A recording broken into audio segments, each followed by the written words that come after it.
the use of cinnamon to help treat diabetes remains controversial.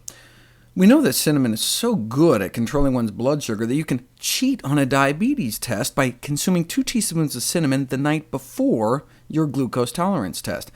Basically, they make you drink some sugar water and see how well your body can keep your blood sugar levels under control. And if you eat those 2 teaspoons right when the test starts, or 12 hours before, you can significantly blunt the spike. A half teaspoon of cinnamon does not seem to be enough, but about a teaspoon a day does appear to make a significant difference.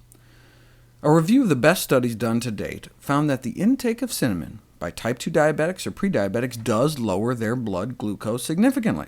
So what's the controversy?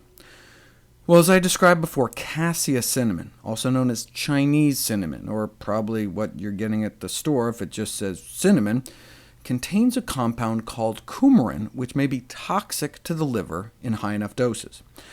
Originally, the concern was mainly for kids during Christmas time, where they might get an above-average exposure, but more recently some researchers suggested that kids just sprinkling some cassia cinnamon on their oatmeal a few times a week might exceed the recommended safety limit.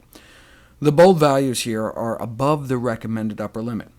For little kids, just a quarter teaspoon of cinnamon a few times a week may be too much, and if you're eating that cinnamon-sprinkled oatmeal more than every day, even adults can bump up against the limit.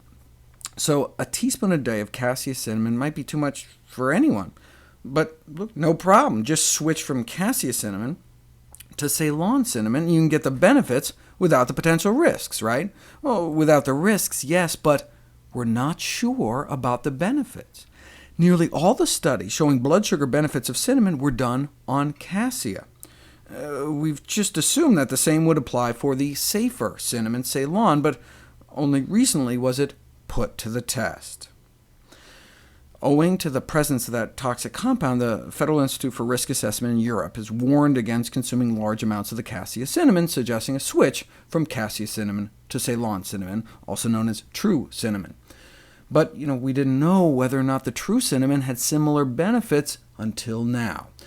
We saw that nice blunting of blood sugar levels in response to cassia cinnamon, but in response to Ceylon cinnamon, nothing. Bummer. Right? In fact, they're thinking, maybe that potentially toxic coumarin stuff was the active ingredient in the cassia cinnamon all along. So, take out the toxin, you take out the benefit. So they conclude, yeah, it's great that health authorities are recommending the switch. However, the positive effects seen with cassia could then be lost. So, should we give up on going out of our way to add cinnamon to our diet?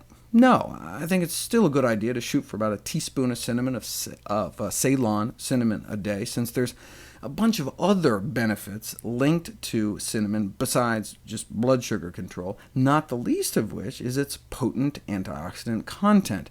In fact, one of the cheapest food sources of antioxidants, beating out the cloves and coming in just under purple cabbage. But cinnamon can no longer be considered a safe and effective treatment for diabetes. Either you're using cassia cinnamon and it's effective but may not be safe, or using Ceylon cinnamon, which is safe but does not appear effective.